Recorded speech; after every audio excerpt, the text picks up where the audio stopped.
Oh, he's the shove it man. Oh, he's the shove it man. He's gonna shove it. Yeah, he's gonna shove it, man. Alright, it's the Hawk. Sorry I've not been uploading as regularly this month. I always planned on taking a short break in January, but instead I've just decided to do my normal 2 videos a week schedule before everything went crazy. Today I continue my After the War series, what happened on Raw and TNA after the fake Monday Night War ended. My last video in this series covering the pay-per-views got taken down, but don't worry, it's not really essential viewing for this to make sense. So don't get angry with me and jump over my fence. This is Raw and TNA from the middle of May 2010, so there's no need to say when. Okay, starting out with Raw first, so it's the Raw following the Over the Limit pay-per-view, which was a pretty good show. I'd tell you to go watch that video, but it's taken down, so just stick with this one instead. Raw comes to you from Toledo, Ohio. Batista is the first man out who lost a pretty good I Quit match at the pay-per-view to Wiener. He is helped to the ring by referees because he's so beaten up. He still wants his spotlight though. He admits that he said I quit at the pay-per-view, but he's a bad loser and says that he's suing everyone for how violent the match became. He starts throwing a tantrum and asking for a rematch, but he's interrupted by an announcement that there's a new permanent general manager on Raw, and it's Bret the Shitman Fart. Definitely a step up from Vicky Guerrero. He announces a new pay-per-view concept called Fatal 4-Way, and Batista can be in that match if he qualifies tonight. Batista says he's by default, which causes Batista to dump in his wheelchair of anger.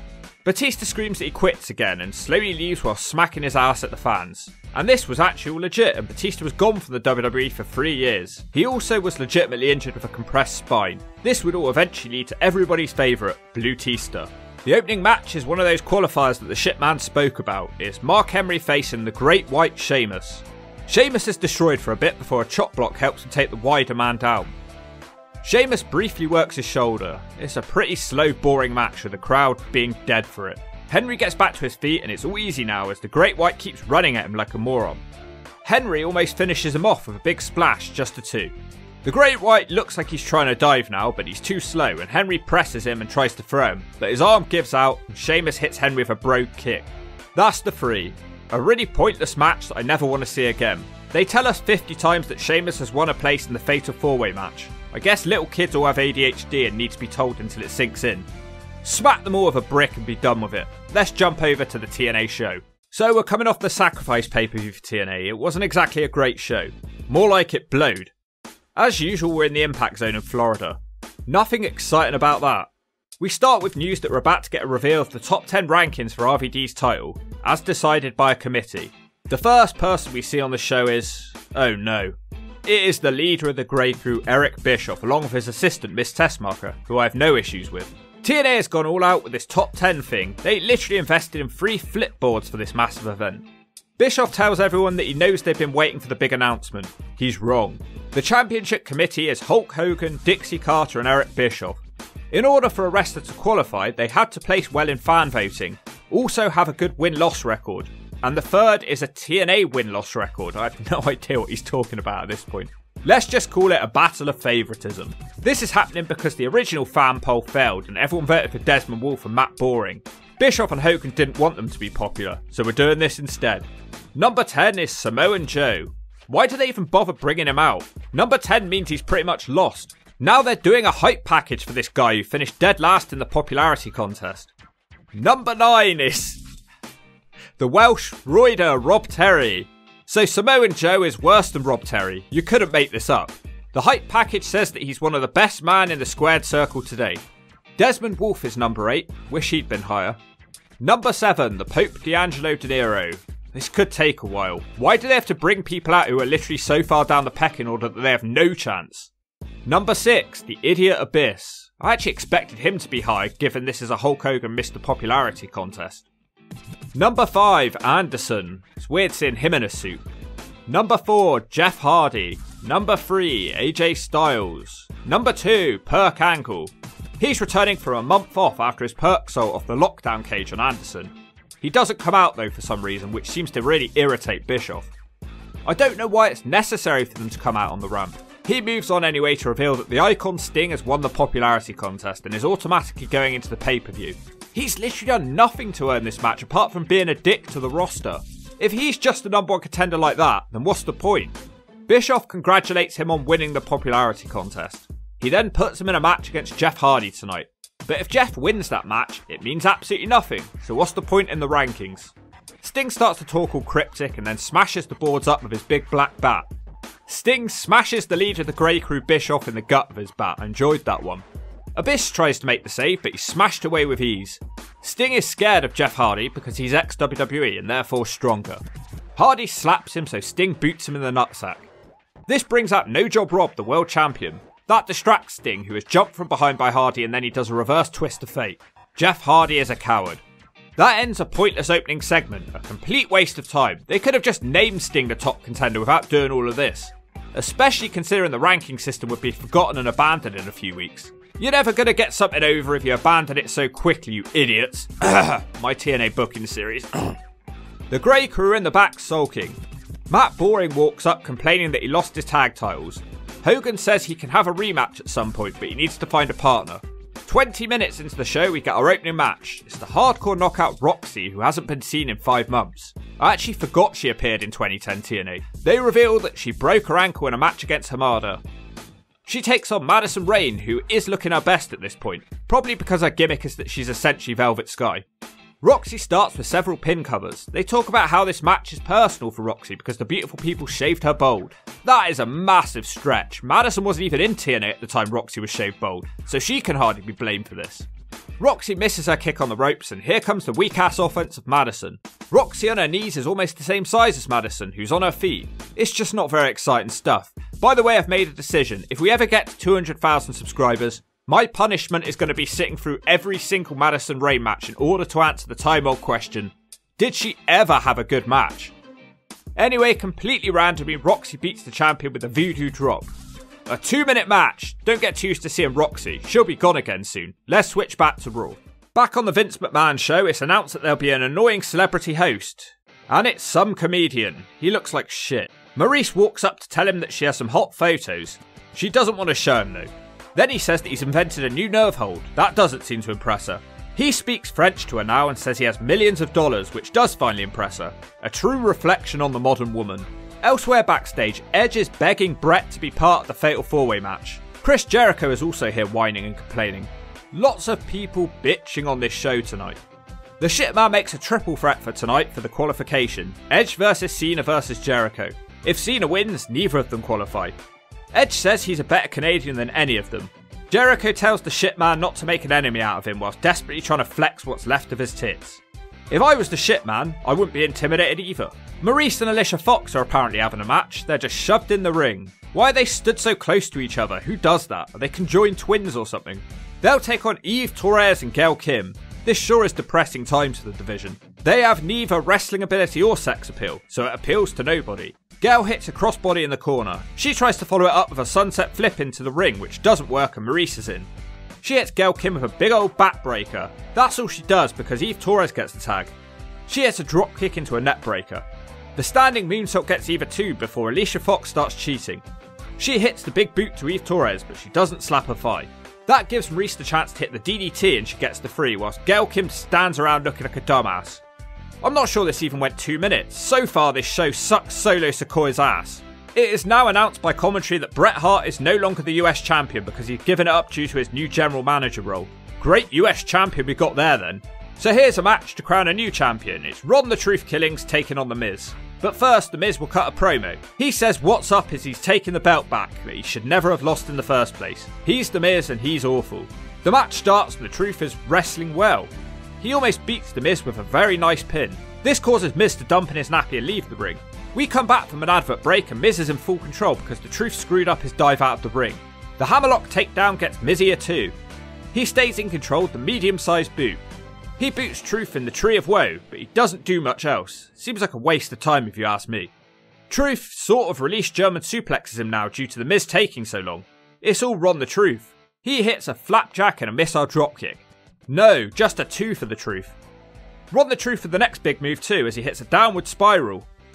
Then he goes up top and hits a top rope crossbody which is rolled over by The Miz for a 2. Good match here. Miz tries a combination of moves which doesn't work and Truth almost beats him with a backslide. Moments later Ron the Truth almost beats him once again with a small package. He can't hit the scissors kick but he does manage to connect with the lie detector and that gets him the 3. It's such a weak finisher here for The Truth. But I enjoyed this match, and it's good to see Truth winning his first major WWE title, almost a decade after his first WWE match, jumping back to TNA now. In the back, Chelsea is crying to Desmond Wolfe because Wolfe lost on pay-per-view and Chelsea now belongs to the Idiot Abyss for 1 month. Wolfe reassures her that at the end of the day, she belongs to him. Kurt Angle is being interrogated backstage. He won't reveal why he didn't come out to the ring earlier. But he's out now for a promo anyway. He name drops a bunch of TNA originals. He says that Kurt Angle is no longer elite and he's just like everybody else on the roster. He also says he will wrestle for free from now on because he loves wrestling so much. He says he wants to reinvent himself, and to do that, he'll be taking himself out of the top 10 contenders. Instead, he's going to start at number 10 and work his way up the list, providing some of the greatest matches of all time. So that means Kurt Angle vs Samoa Joe soon. I'm on board with this storyline, it makes sense for him. Bet it pissed Bischoff off though. Christy Hemme is in the back with Ric Flair and Beer Money. Flair flips because he doesn't want any of the other wrestlers mentioned in the same sentence as his. He is insulted by Jay Lethal's impressions and for costing AJ Styles his pay-per-view match. He calls James Storm TNA's muscle and he makes Christy pat him down. She doesn't seem impressed. They will take out Lethal and a mystery partner tonight. Then Kazarian storms in asking to speak to Ric Flair. Flair's more interested in trying to get Hemme to join the Grey Crew. Well, she's half there with a receding hairline. A pre-taped segment of the Welsh Roider talking about having a bad knee. He says nothing will stop him from fighting Orlando Jordan. Can you please not fight him? I've just seen this match on pay-per-view. He says he will knock Jordan's teeth down his throat, but he doesn't tell a knock-knock joke first. Poor form. Here he is then, Orlando Jordan being lowered from the air in his pink harness. His music is constantly saying simply the greatest, which is half right. Why do I have to watch this match again? I feel like this is the 3rd time I've had to watch this one in my channel's history. Plus, I would have watched it at the time too, so that's 4 times. I don't want to watch this. Just kick him in the fucking knee and send him to hospital. Orlando Jordan keeps trying to grab his knee, but he doesn't kick it, and the Freak is too strong due to all the steroids. They keep smashing together in the corner. This match is the drizzling shits. Then there's a ref bump for no reason whatsoever as Terry does a back body drop. The short arm clothesline follows. Eventually there's a chop block and Rob Terry is down. I keep telling myself, hang in there, you can make it through this. Orlando removes his knee padding and keeps cranking on Rob Terry's knee. He puts on a leg bar. Terry won't tap out, but Earl Hebner instead chooses to end the match. Best thing Earl Hebner has done in his career. Unfortunately, the leg bar goes on for another 3 minutes as geeks struggle to pull Orlando Jordan away. I guess Orlando Jordan is no longer in love with Rob Terry. What a shame. Back on Raw, Josh Matthews is interviewing a very cheerful Wiener. Wiener talks about how he will never give up. Why does Wiener have ginger eyebrows here? He threatens the Great White Sheamus who kicked him at the end of the pay-per-view. He calls him a human jar of mayonnaise. He's really trying to get over the term C-Nation here. It's not working. Here is that goofy comedian again. He has the Bella twins with him. Why are these two still employed? I'm not sure they've done anything this entire series except walk people to the ring. Or roll them in the case of this decrepit fat boy. They're doing a stupid talent show or something. For some reason he goes on a rant about how powerful he is. If he doesn't like someone on this talent show, he's going to hit his little buzzer. Jillian Hall comes out to try and sing, but she's buzzed straight away. This was enough for him to think that none of the wrestlers have any hidden talents. Why is this going on for so long? He plays with the crowd forever. The king on commentary is almost begging for him to hurry up. Finally, he chooses some nerd from the crowd who looks like he came from a World of Warcraft convention in his mum's basement. He says his talent is that he can pull his eye out of his face. The comedian says he'd like to pull it out of something else, but this is PG. The geek puts some lube in his eye, and yet, he pulls his eyeball out, which is clearly a fake eyeball. This is a complete waste of time. Ted DiBiase and Virgil are here. The comedian asks, who's this guy? DiBiase wants the eyeball. He asks, how much for the eyeball? Well, this has taken an unexpected turn. DiBiase says if he can't buy it, he's going to beat him up for it. The comedy continues because here's Santina Marella sticking up for his geeky friend. They're still talking about this stupid nerve hold from earlier in the show. He uses it on Virgil, which immediately knocks him out. It doesn't work on DiBiase and he hits the Dream Street. The comedian says Ted has won the talent contest. When did he even learn his name from? What the hell was that segment? Actually looking forward to TNA after that one. Over on TNA, Jay Lethal is cutting a promo. He's upset about Ric Flair's reaction to his promos. He thought he'd like the impersonations.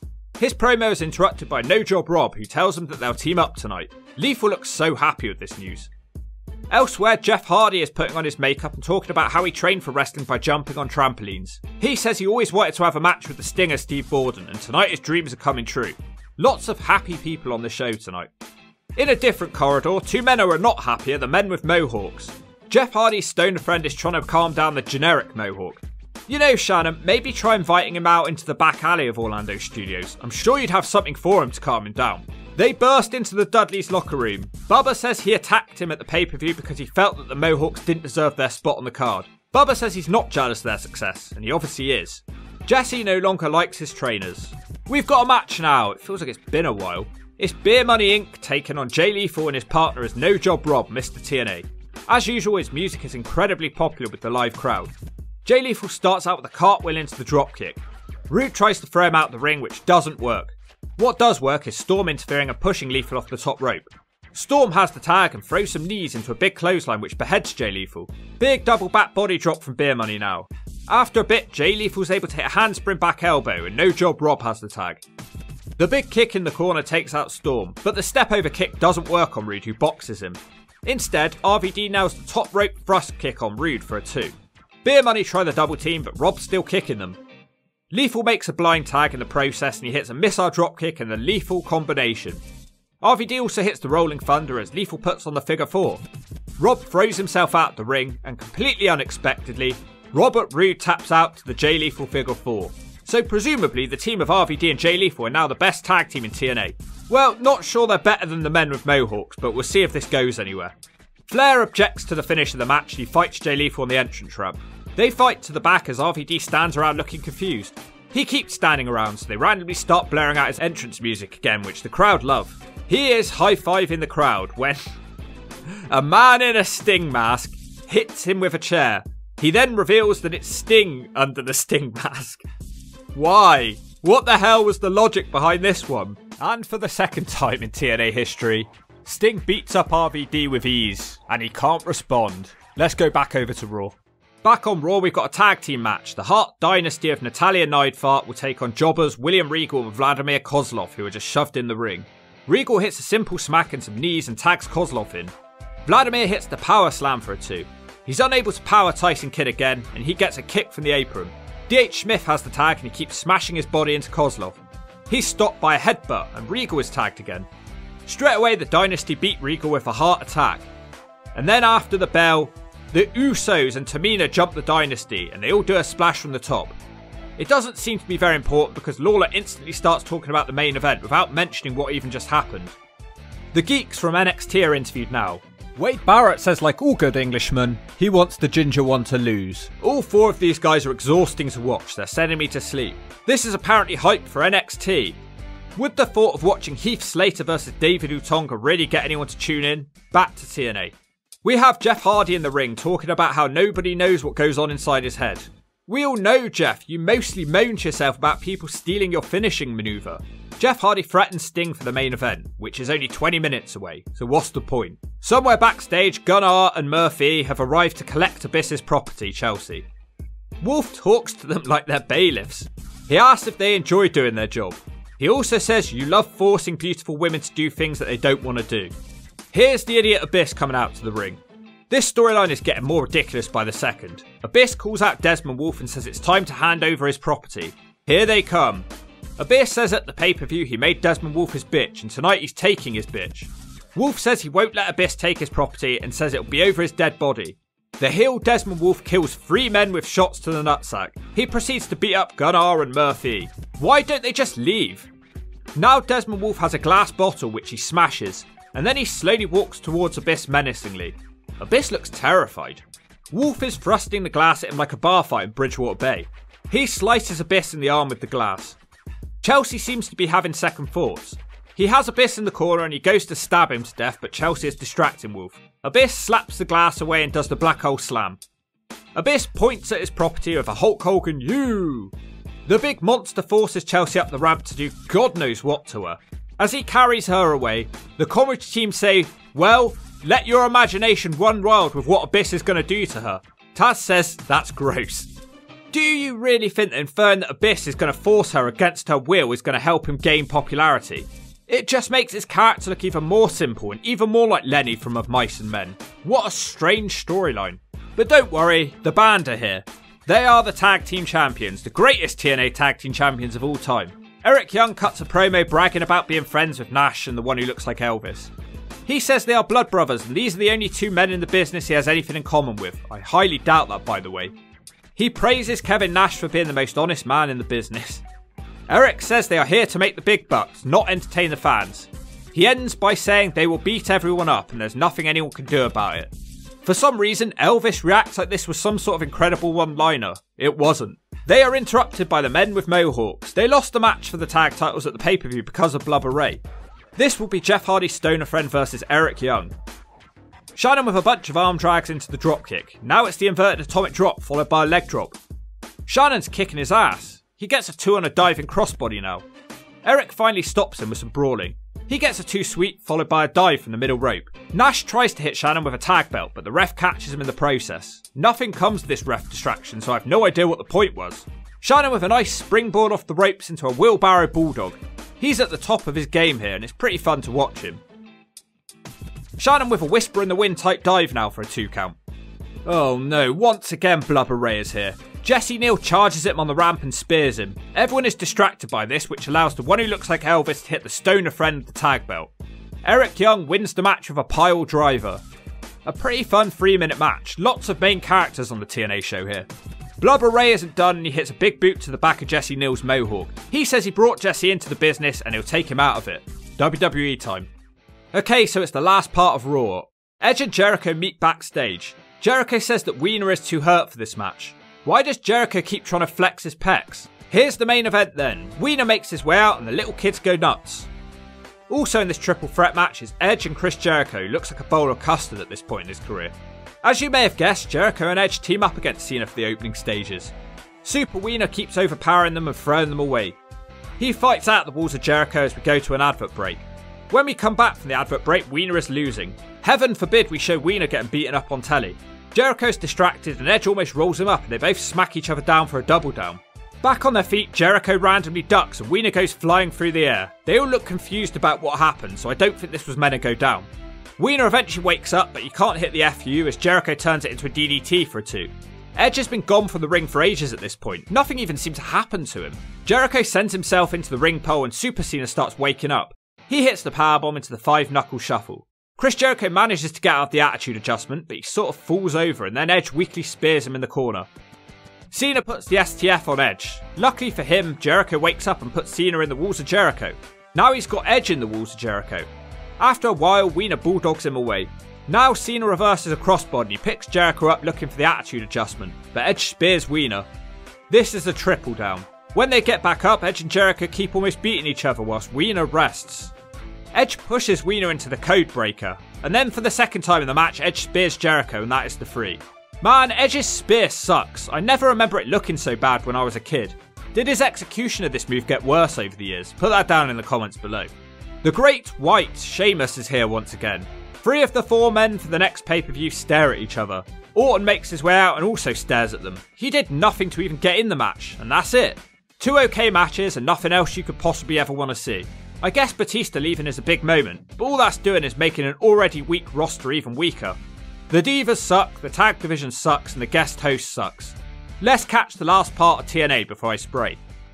Back in TNA land, randomly a bunch of X Division geeks are in the ring for some reason. They're having a battle royal. It's then explained that the winner will move up to number 10 in the heavyweight rankings. What a poor reward that is. Red tries a diving DDT on Kaz, which doesn't work, and he just powers Red out of the ring like he's nothing. Jed and Me hit a double super kicks, followed by one assisting the other with a drop kick. Max Buck ends up on the ring apron, and the Guns do poetry in motion to eliminate him. Shelley also ends up on the apron, and Jeremy Buck gets him out of a corner drop kick. Then Saban clotheslines him out of the ring. We're down to the final 3, and they do a standoff, like we're witnessing some sort of epic matchup. It's literally been a 60-second long match. Ric Flair walks out, which seems to fire at Kaz. Kaz throws Saban onto the ring apron and kicks him out. I thought we were down to the final 3, but the commentary team keeps saying Brian Kendrick is still in this match. I literally never saw him. Homicide has Kaz on the top rope, and that's when Kendrick appears and he throws Homicide out. Kaz back body drops Kendrick and then he springs off the ropes into a back elbow. And there goes Kendrick. The winner of the match is Kazarian. Ric Flair looks very chuffed about this. The X Division, ladies and gentlemen, a 2-minute match every week on Impact. Truly must watch telly. Just the main event left now. The Icon Sting versus Jeffrey Nero Hardy. Sting is going for his baggy t-shirt phase as he's not in the best of shape at this point in his career. This is the first time these two have faced off, so of course TNA gives it away for free on TV. Jeff Hardy hits a spin kick which causes Sting to dump in his nappy of fear and leave the ring. Jeff drop kicks him through the ropes but he misses his dive out of the ring. Sting starts working over his leg on the entrance ramp. Now Sting slowly works over Hardy in the ring with the audience split on who they want to win, even though Sting's a dick. Sting has splash in the corner. He misses the second one though and Jeff Hardy fights back. Inverted atomic drop into the leg drop to the nutsack and the drop kick. Just a 2 for Hardy. Jeff tries the whisper in the wind which Sting dodges. He puts on the Scorpion Deathlock. Hardy eventually makes the ropes. Sting grabs his legs again which somehow causes a ref pump. Weirdest ref bump ever. Sting tries the Scorpion Death Drop when randomly Mr. Anderson appears and he does one to Sting instead. The ref wakes up and counts to 3. Mr. Anderson's face turn continues, but why on earth is he so desperate to be friends with Jeff Hardy? Jeff still doesn't want to be friends with poor Anderson. He calls for the mic, but he doesn't arrive and Sting smacks them both with his big black bat. The crowd chant Hogan, but that won't be happening because the show ends. And all this is happening because Sting thinks Hogan and Bischoff are trying to take over TNA, so like a complete dumbass he's beating everyone up instead of just clearly saying what's on his mind. A frustrating storyline, but on that subject, there was lots of character development on this show and many storylines. On the downside, they tried to cram in way too many matches which resulted in several pointless 2-minute matches. Okay, let's give you the viewership figures and decide which TV show was the winner this week. Raw got a 3.06, which is pretty much the same as the last few weeks. Nothing really changes. That equates to about 4.4 million viewers. TNA got a 0.93 of 1.28 million viewers. That doesn't sound great for TNA, but it's actually almost double what they got 2 weeks before. So the move away from Monday night seems to be attracting the viewers back. This week I think it's pretty straightforward. Raw was boring and dumb with one good match for the US title. TNA wasn't amazing either, but I enjoyed all the character work of people like Desmond Wolfe and Kazarian. Even if the storylines were pretty dumb, it was never boring. And that ends after the Raw for another episode. And if you don't agree with that, I'll go into hurt mode.